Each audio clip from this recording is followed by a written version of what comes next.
शादी ब्याह दो दिलों का मेल है। कहते हैं जन्मों के बंधन है। जब तक प्यार बना रहता है तब तक तो सब कुछ ठीक रहता है, लेकिन इस प्यार के खत्म होते ही जन्मों का ये बंधन गर्म जंजीरों की तरह खलता है, कांटों की तरह चुभने लगता है और तब रिश्ता घर से निकलकर अदालत तक पहुंच जाता है तलाक की गुहार लगाने। पर आप सोच रहे होंगे कि तलाक कौन सा आसान है, मिलते मिलते बरसों लग जाते हैं। ऐसा सोचने वालों के लिए अब एक खुशखबरी है। जी हां, अब तलाक लेना होगा आसान। क्रॉसरोड्स में आज इसी मुद्दे पर हम चर्चा करेंगे।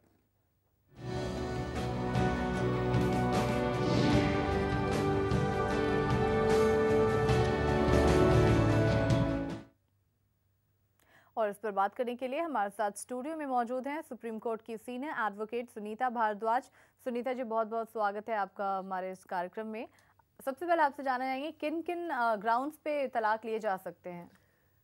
हमारा हिंदू मैरिज एक्ट में डिफाइन किया है, तो सेक्शन 13 में एडल्ट्री हो, क्रुएलिटी हो, डिजर्शन हो, मेन ग्राउंड्स ये होते हैं। इसके अलावा पहले भी कोर्ट्स में फैक्ट्स एंड सर्कमस्टेंसेस के बेसिस में अगर पार्टीज़ के बीच में ऐसा लगता है कि मैरिज इज़ कम्प्लीटली डेड, तो उन हालात में भी कोर्ट्स में डिवोर्स ग्रांट्स हुए हैं। लेकिन अगर कोर्ट को लगता है कि मैरिज इज कम्प्लीटली डेड, जैसे कि आपने बताया, उन हालातों में कितना वक्त लग जाता है तलाक की प्रक्रिया पूरी होने में? तलाक की प्रक्रिया में एविडेंस भी लीड होते हैं दोनों पार्टीज़ का, और कोर्ट को ये असरटेन भी करना होता है कि जो एलिगेशंस और काउंटर एलिगेशंस हैं उनके बेसिस पे शादी सस्टेन नहीं कर सकती। तो दैट टेक्स टाइम, 2-3 इयर्स तो मिनिमम है ही। मिनिमम है। और मैक्सिमम कितना हो सकता है? ऐसे भी केसेस हैं तलाक के कोर्ट्स में पेंडिंग जो 8-10 साल से भी चल रहे हैं, उससे ज़्यादा साल से भी चल रहे हैं। उसमें मेन कारण यही होता है कि एक पार्टी तलाक लेना चाहती है, दूसरी नहीं देना चाहती। लेकिन अब कैबिनेट ने मंजूरी दे दी है हिंदू मैरिज एक्ट में संशोधन के लिए, जिसमें कि तलाक आसान हो संशोधन में जाएगा। ये प्रपोज किया है कैबिनेट ने कि उन हालात में इरिट्रेवेबल ग्राउंड बनाया गया है जिसके बेसिस पे अगर शादी सस्टेन कर ही नहीं सकती तो दोनों पार्टीज़ के हैरेसमेंट की बजाय तलाक आसान हो जाना चाहिए। पर अभी उसका इम्प्लीमेंटेशन और अनेक्टमेंट नहीं हुआ। आप खुद वकील हैं, आपके पास भी बहुत सारे तलाक के केसेस आते होंगे। किस तरह के ग्राउंड्स पर लोग ज़्यादा आते हैं, तलाक की मांग करते हैं? आजकल के मॉडर्न कॉन्टेक्स्ट में तो तलाक के ग्राउंड्स में अगर कंपेटिबिलिटी नहीं है पार्टीज़ के बीच में, टेम्परामेंट का भी मेल जोल नहीं है और पार्टीज़ को लगता है कि वो मैरिज भी कंटिन्यू नहीं करना चाहते हैं, तो उसमें ग्राउंड्स में क्रुएलिटी के अलावा, डिजर्शन के अलावा या फिर अडल्ट्री के अलावा अब ये ग्राउंड्स भी होंगे कि आपको जो कि कैबिनेट ने अप्रूवल दिया है कि अगर शादी आपकी सस्टेन नहीं कर सकती तो उन फैक्ट्स एंड सर्कमस्टेंसेस को आप कोर्ट के सामने रखते हो थ्रू पिटीशन, तो कोर्ट कैन ग्रांट डिवोर्स। जी, महिलाएं ज़्यादा संख्या में आती हैं तलाक की मांग करनी या फिर पुरुष? आंकड़े के बेसिस पे तो स्पेसिफाइड कुछ किया नहीं जा सकता, बट कानून तो दोनों के लिए अवेलेबल है, महिलाओं के लिए भी और पुरुष के लिए भी। जी, आपके पास कोई ऐसा केस आया हो तलाक का जिसमें काफ़ी लंबा समय लगा हो? हाँ, कई ऐसे तलाक के केसेस हैं। हमने एक डाला था केस, डॉक्टर का केस था, तो उसमें एक पार्टी नहीं देना चाह रही थी, तो वो काफ़ी लंबा भी खिंचा। उसमें अपील भी हुई, हाई कोर्ट में भी अपील हुई और उसमें साल भी बहुत लग गए, अल्टीमेटली ग्रांट हुआ। जी, यानी अब जो नया कानून आएगा उसमें ये प्रावधान है कि अगर एक पार्टी तलाक लेना चाहती है तो वो उसको आसान लिबरल, हो जाएगा। तलाक की प्रक्रिया को लिबरल बना दिया गया है, जो पहले काफ़ी उसको हिंदू मैरिज एक्ट के कॉन्टेक्स्ट में भी कोर्ट्स भी उसको इन्हीं ग्राउंड्स के तहत कंसिडर करते थे। तो अब आज वो ग्राउंड्स के साथ साथ मॉडर्न कॉन्टेक्स्ट में जो रिक्वायरमेंट्स हैं स्पाउसेस का, अब फीमेल्स को भी बहुत फ्रीडम है, कॉन्टेक्स्ट भी बदले हैं, तो उन हालात में अब ऐसा नहीं है कि शादी अगर दो पार्टी शादी अपनी नहीं रखना चाहती हैं तो उसको मजबूरी बना दिया जाए, तो इस कानून से ये फ़ायदा होगा। जी, एक कॉलर हमारे साथ जुड़े हैं। अपना नाम बताइए और पूछिए अपना सवाल।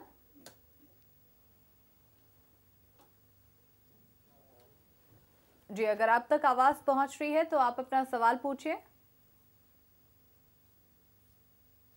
लगता है संपर्क टूट गया हमारा कॉलर से, लेकिन आप बता रही थी कि आसान हो जाएगा। महिलाओं को कितना फ़ायदा होगा अगर ये कानून आ जाता है, तो बन जाता है तो? ये कानून आने से महिलाओं के फ़ायदे की कॉन्टेक्स्ट में तो जो पिटीशन करेगा कोर्ट में वो तो दोनों पर ही इक्वली लागू होगा, लेकिन इसके कुछ मिसयूज़ भी हो सकते हैं जो कि एप्रीहेंडेड थे पहले भी और आज भी उसी कॉन्टेक्स्ट में देखा जा रहा है। जैसे रूरल एरियाज़ में फ़ीमेल्स हैं, जो पढ़ी लिखी औरतें नहीं हैं, तो उनके अगर पहले डिवोर्स की प्रक्रिया इतनी टफ भी होती थी कि उन हालात में उनको भी पूरा मौका मिलता था। हालांकि ऐसा नहीं है कि इस लेजिस्लेशन से वो मौका हट जाएगा, पर उसके मिसयूज़ होने के चांसेस कुछ वहाँ बनते हैं। जी अदरवाइज जो एजुकेटेड हैं तो वो तो they are very well aware that they don't want to continue with the marriage. बिल्कुल, तो नेशनल उन हालात कमीशन में फॉर तो वुमेन ने भी इस पे एतराज़ जताया, इस पर हम चर्चा करेंगे। लेकिन फिलहाल रुकेंगे एक छोटे से ब्रेक के लिए। डिवोर्स पर हमारी चर्चा आगे भी जारी रहेगी सुप्रीम कोर्ट की सीनियर एडवोकेट सुनीता भारद्वाज के साथ। अगर आप भी चाहें तो हमें फ़ोन कर सकती हैं और ले सकती हैं हमारे लीगल एडवाइज़र से ज़रूरी सलाह। हमारा नंबर है 0120-244-0044। वक्त है एक छोटे से ब्रेक का।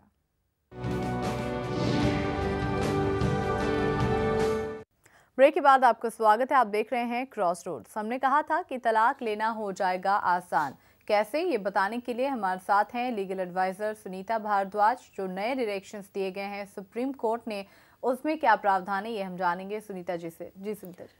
एक ग्राउंड इर्रिट्रेवेबल मैरिज का पहले कोर्ट्स में भी, अदरवाइज तो ये टेकअप होता रहा है, लेकिन पिछले सालों में ये महसूस किया जा रहा था कि लेजिस्लेशन का एनेक्टमेंट इसके बारे में होना ज़रूरी है। ऐसी डायरेक्शंस बहुत पहले 2001 में भी दे दी गई थी, पर ऐसा कोई लेजिस्लेशन उसके लिए नहीं बना। अब ये वेलकमिंग एस्पेक्ट है कि कैबिनेट ने अब इसका प्रपोज किया है, इसमें संशोधन का, जिसकी बिना पे तलाक अब काफ़ी आसान हो जाएंगे। और ऐसा नहीं है कि सालों साल तक पार्टीज़ का हैरेसमेंट होता रहे, पार्टीज़ लिंगर ऑन होती रहें और तलाक ना ग्रांट हो। कई बार ऐसा भी होता होगा कि जब काफ़ी वक्त लगता है तलाक में, तो बहुत सारे एलिगेशंस भी लगाए जाते होंगे एक दूसरे के लिए जल्द तलाक पाने के लिए। एलिगेशंस हैं, इसीलिए इन्हीं ग्राउंड्स पे, जैसे एलिगेशन अगर एक पार्टी दूसरे के खिलाफ एडल्ट्री का लगाती है, वो बहुत मुश्किल होता है उसको प्रूव करना। एडल्ट्री को प्रूव करना इतना आसान नहीं होता, लेकिन दूसरी पार्टी भी कहती है दैट ही और she is also involve in adultery, तो उन हालात में कोर्ट्स पहले भी तलाक ग्रांट करते रहे हैं कि ऐसा कोई एस्पेक्ट ही नहीं है कि ये मैरिज तो दिस इज़ कम्प्लीटली डेड, तो there is no use to continue with such kind of relationship which is not. जी, इस पर हम पहले भी चर्चा कर रहे थे। हमारे साथ एक वकील थी, उन्होंने बताया कि कई बार ऐसा होता है कि 15 साल 20 साल लग जाते हैं और जो पिटिशनर होता है वो इतना ज़्यादा इरिटेट हो जाता है कि वो मर्डर तक कर देता है। उन हालात ऐसे केसेस हुए हैं या अभी भी पेंडिंग्स हैं, लेकिन उसमें एक कारण ये होता है कि शादी दो पार्टीज़ के बीच में होती है और एक उनमें से तलाक देना चाह रहा और दूसरा नहीं देना चाह रहा, उस वजह से ये पेंडिंग लिटिगेशन में सालों साल लग जाते हैं। तो उसके लिए अब ये लेजिस्लेशन आएगी तो this is a welcoming step on the part of the cabinet कि अब तलाक उतना मुश्किल नहीं रहेगा और उस तरह से बहुत सारे साल खोने का भी कोई पर्पस नहीं रहेगा। जी चलिए, तो आसान हो जाएगी तलाक की प्रक्रिया, लेकिन जैसे कि आप भी बता रही थी कि मिसयूज़ भी हो सकता है और नेशनल कमीशन फॉर वुमेन ने भी इस पे एतराज़ जताया है, ख़ासतौर पर महिलाओं के लिए कहा है कि ये नया कानून आने से उनको नुकसान होगा। हाँ, जो महिलाएं डाउन ट्रोडन हैं, गरीब हैं, पढ़ी लिखी नहीं हैं, तो उनके लिए इसमें दिक्कतें ये भी हो सकती हैं कि एक पार्टी जो भी ग्राउंड लेके जाती है वो उसको उस तरह से नहीं टेकअप कर सकती या समझ सकती और तलाक ग्रांट हो जाएगा, तो उनके अधिकारों का तो फिर कोई प्रोटेक्शन ही नहीं रहता।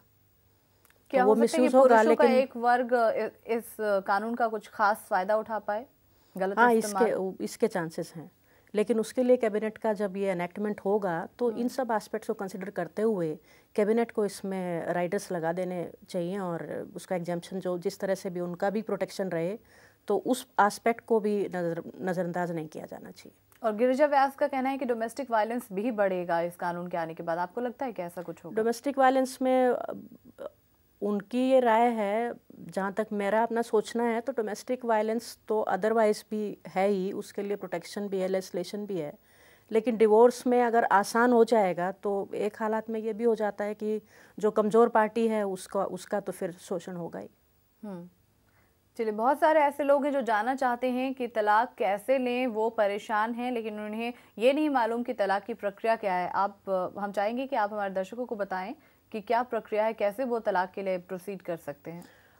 हिंदू मैरिज एक्ट में आपकी शादी हुई है, जैसे आप दोनों ही अगर हिंदू हैं तो सेक्शन 11, 12 और 13 में, सेक्शन 11 में वॉइड मैरिजेस, 12 में वाइडेबल मैरिजेस और 13 में एनलमेंट ऑफ मैरिजेस, उसकी बिना पे आप कोर्ट में पिटीशन कर सकते हैं। स्पेशल डेजिग्नेटेड कोर्ट्स होते हैं और उनमें आप पिटीशन डालिए। और स्पेशल मैरिज एक्ट में क्योंकि स्पेशल मैरिज एक्ट में ऐसा भी है कि दो रिलीजन्स या हिंदू या बुद्धिस्ट या जैनिज्म के बीच में वो शादियां होती हैं, तो स्पेशल मैरिज एक्ट का अपना रेगुलेशन है, उसमें भी एनलमेंट ऑफ मैरिज है जी, तो उसके बेसिस पे भी मैरिज एनलमेंट हो सकता है। जी चलिए, एक कॉलर हमारे साथ जुड़े। जी, अपना नाम बताइए और पूछिए अपना सवाल। जी। मेरा नाम दीप्ति है और एक्चुअली मुझे अपने फ्रेंड के लिए पूछना था जी। एक्चुअली उसकी शादी अभी अक्टूबर में हुई है और शादी के बाद से ही घर में काफी कलेश होने लगा है। उसकी वाइफ थोड़ी सी मतलब जिस हमने डॉक्टर को भी दिखाया तो डॉक्टर ने भी इसको बोला है कि मेंटल डिसऑर्डर थोड़ा सा है, बट कोई सर्टिफिकेट उन्होंने भी नहीं दिया, उन्होंने मेडिसिन दी है। और वो मतलब उसकी वाइफ के साथ ये है कि वो बहुत गुस्सा हो जाती है छोटी छोटी बात में कि वो काफी मोटी भी है। तो जब उसका हस्बैंड उसको मना करता है कि कुछ खाने के लिए तो वो कहते हैं कि तुम मुझे भूखा मार डालने के लिए कर रहे हो, तुम मुझे मार डालोगे, मैं मर जाती हूँ, समथिंग इस वजह से बहुत परेशान करती है। तो शादी का इतना टाइम भी हो गया लेकिन मेंटली सेटिस्फेक्शन उसको नहीं मिल पाई। कितना वक्त हुआ है शादी को? अक्टूबर 2009 में शादी हुई है अभी जी। और इवन मतलब कंडीशन ये भी आ गई है कि मतलब वो कभी कभी उनके मम्मी पापा को, लड़के के मम्मी पापा को गाली भी दे देती है और जब उसकी फैमिली को बताते हैं, जब उसके माँ बाप को बताते हैं तो वो कहते हैं कि ये तो ऐसी ही है, जब ये गुस्सा हुआ करती है तो आप लोग चुप हो जाया करिए और ऐसे सह लिया करिए, हम तो ऐसे करते हैं। और जब से घर छोड़ने की बात करते हैं उनके फैमिली वालों को बुलाते हैं कि बातचीत करने के लिए आप घर आ जाइए, तो वो साफ मना कर देते हैं कि हम इसे अपने घर पे नहीं रखेंगे। तो वो मतलब वो भी अपनी बेटी से पल्ला झाड़ते हुए साफ साफ नजर आ रहे हैं। कोई भी मतलब उनकी मेंबर साइड से कोई इसके लिए बातचीत करने के लिए तैयार नहीं है। और वो बंदी अभी बार बार धमकी देती रहती है कि मेरे जीजू तो IPS ऑफिसर है, मैं तुम्हें फंसवा दूंगी और तुम मुझे मारो तो एक बार, जलाओ तो मुझे, तुम्हें चक्की नहीं पिछवा दी और तुम लोग को तबाह नहीं कर दिया, बर्बाद नहीं कर दिया, तो तुम मेरा नाम बदल देना, ये वो इस तरह से बोलती रहती है जी। तो अब क्या चाहते हैं आपके फ्रेंड? क्या तलाक लेना चाहते हैं? जी मेरा फ्रेंड चाहता है डिवोर्स लेना, बट कंडीशन उसने वकीलों से भी बात की तो वकील कहते हैं कि आपने इसी तरह उनको सहन कीजिए और इनके अगेंस्ट आप सबूत इकट्ठा कीजिए और कैसे क्या करती है, डॉक्टर से मेडिकल सर्टिफिकेट लीजिए कि मेंटल रिटायर्ड है, व्हाटएवर इस तरह से कुछ बोल रहे हैं। तो उसके लिए बहुत मुश्किल है ये सब करना। और वो भी यही वो कहते हैं कि बस आप इस तरह सहन करिए, नहीं तो ये आपको डाउरी के केस में किसी भी उसमें फंसा सकती है। जी सुनीता जी, क्या करना चाहिए? मेंटल डिसऑर्डर के बेसिस पे इनको पिटीशन डालनी चाहिए सेक्शन 13 में हिंदू मैरिज एक्ट में, और उसके बेसिस पे ये कह सकते हैं उस पिटीशन में कि she is not mentally sound, और जो उनका बिहेवियर है वो भी काफ़ी क्रुएलिटी के नज़दीक है, तो क्रुएलिटी का एस्पेक्ट भी इसमें कवर होता है और इस बेसिस पे डिवोर्स इज मेंटेनेबल। डिवोर्स लेकिन वकीलों का ये कहना है कि आप सहन कीजिए, नहीं तो वो आपके ऊपर डोमेस्टिक वायलेंस का केस डाल देगी। ये कहाँ तक हो सकता है? ये मिसयूज तो हो रहे हैं, डोमेस्टिक वायलेंस का भी डल सकता है, झूठे डिवोर्स के वो डावरी के केसेस भी डलते हैं, तो वो तो that depends upon the resource of the party who are contesting जी। तो वो एस्पेक्ट तो हो सकते हैं, लेकिन फिर भी ये डिवोर्स पहले डाल देते हैं तो अगर वो फिर कुछ भी हैरेसमेंट करती है तो इनके पास ये प्ली होगी कि हमने पहले से डाला हुआ है और इनका बिहेवियर ये है, तो उस बेसिस पे ये आफ्टर थॉट है। जी चलिए सुनीता जी, यहाँ आने के लिए और हमसे बात करने के लिए बहुत बहुत शुक्रिया। और अगर आपको भी कोई समस्या परेशान कर रही है तो आप हमें लिख सकते हैं। हमारा पता है cross roads focus TV A29 sector 4 Noida 201301 Uttar Pradesh. तो अगले हफ्ते फिर होगी आपसे मुलाकात एक नए मुद्दे के साथ। तब तक के लिए मुझे दीजिए इजाजत। नमस्कार।